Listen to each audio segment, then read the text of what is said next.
નમસ્કાર, મહામંથન મંતવ્ય ન્યૂઝ સાથે હું છું કશિશ। ફરી એકવાર મોતની સવારીના ચોંકાવનારા દ્રશ્યો સામે આવ્યા છે। ફરી એકવાર કાયદાનો ઉલાળ્યો થયો છે। ફરી એકવાર પોલીસ અને સરકારની કામગીરી પર સવાલ ઊભા થયા છે। આ દ્રશ્યો છે ભાવનગર રાજકોટ હાઈવેના। અમારા સંવાદદાતા ફિરોઝ મલિકે એક્સક્લુઝિવ પુરાવો આપી દીધો છે કે હાઈવે પર કેવી રીતે ટ્રાફિક નિયમોના ધજાગરા ઉડી રહ્યા છે। ગાડીની ઉપર સામાન અને લોકો કેવી બેદરકારીપૂર્વક બેઠા છે જોવો તમે।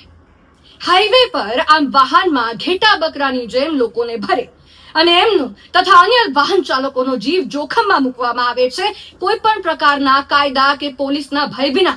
કેમ? જો આ દુર્ઘટના આમાં મોટી ઘટી હોત, આ કોઈ વ્યક્તિ નીચે પડી ગયો હોત તો કોની જવાબદારી?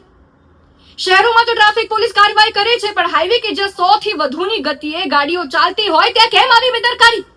હાઈવે પર શું થાય છે કોઈ જોવાનું જ નહીં।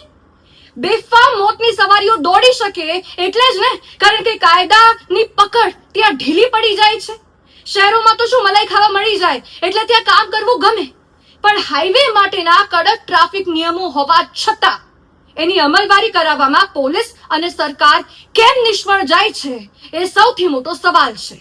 આ તો એક વિડીયો છે, આવા તો અનેક વિડીયો રોજબરોજ સામે આવતા રહે છે, વાયરલ પણ થતા રહે છે, પણ પ્રશાસન અને સરકાર કોઈના પણ પેટનું પાણી હલતું નથી।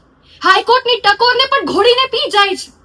હવે જોઈએ કે આ વિડીયો જોયા બાદ એસી ચેમ્બરોમાં બેઠેલા સાહેબો હાઈવેના નિયમોની કડક અમલવારી કરવાની તસદી લે છે કે નહીં। આ વિડીયોને લાઈક કરો અને શેર કરજો, તંત્ર સુધી પહોંચે એટલે। અને આવા જ અવનવા સમાચારો જોવા માટે સબસ્ક્રાઇબ કરો અમારી ચેનલ।